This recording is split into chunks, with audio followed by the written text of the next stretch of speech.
Hi, everyone. Pastor Brian with you, and this is our new teaching series on identity in Christ. So, we're answering the question of who am I in Christ? Some of you may know when I was a child growing up, my dad was in the military service, and one of the easy ways to identify myself and that was required of me was to carry an identification card, an ID card. I remember riding my bicycle all around these military bases, and because I would lose my card, I would either have it like tucked in my sock or sometimes I wore it on a chain around my neck. So if a police officer asked me, "Who are you?" I'd show them my card. If I wanted to go to the youth center or the swimming pool or the bowling alley, I had to show my ID card. That's one way we can think about identity. It shows who we are. On my card was my name, my father's name and rank, our address, those type of valuable pieces of information. But identification is not only about sharing information, it's about understanding our position, understanding our heritage. So if someone would ask me, "Well, who are you, Brian?" I could answer, "Well, I'm Brian Minnick." And I could go with a family tree. And we often see this in the Bible. I'm Brian, my father's Jerry, my mother is Connie, and I could go down that whole family tree. I could talk about location. Well, I'm from Pennsylvania. I could talk about my vocation. I could describe myself not only in terms of family, but in terms of what I do. And this is really common in North American society. We introduce ourselves, and it's common for me to say, "Oh, hi, my name is Brian." And someone will say, "Well, what do you do?" And for me, I'd say, "Well, I'm a pastor," or "I'm a minister." We also can introduce ourselves and identify with others through our common connections. So we could say something like, "I'm Brian and I'm a golfer. I just love to golf and I want to introduce myself by way of my hobby, my enthusiasm, and see if that resonates with someone else."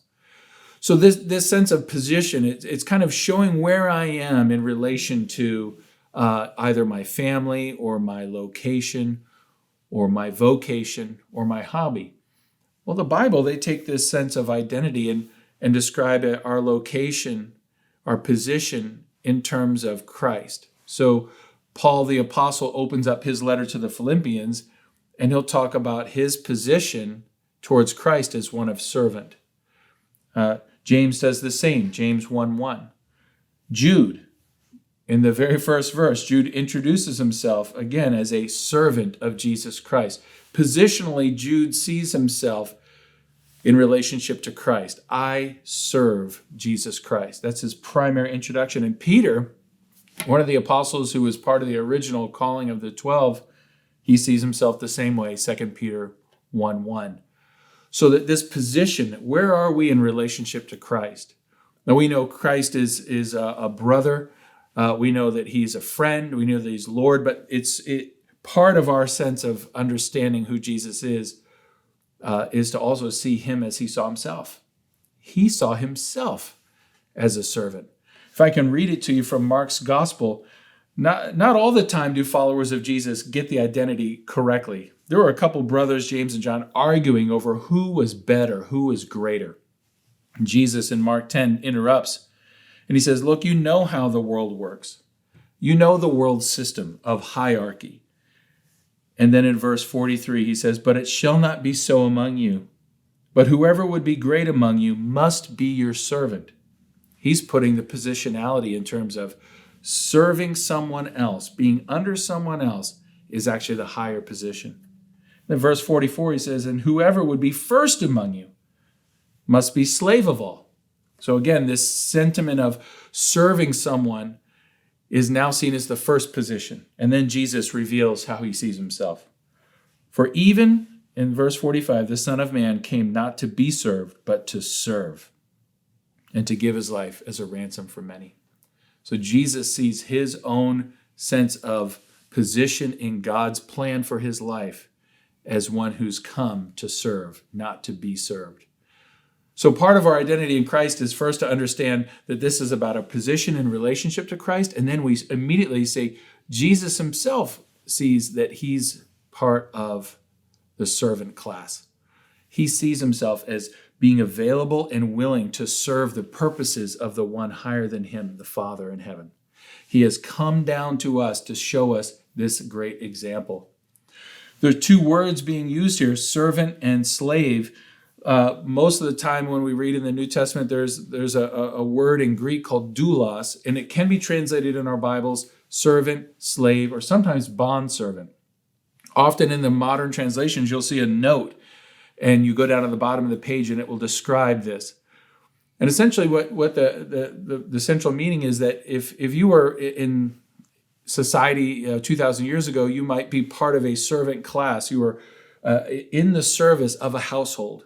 You had a master, so to speak.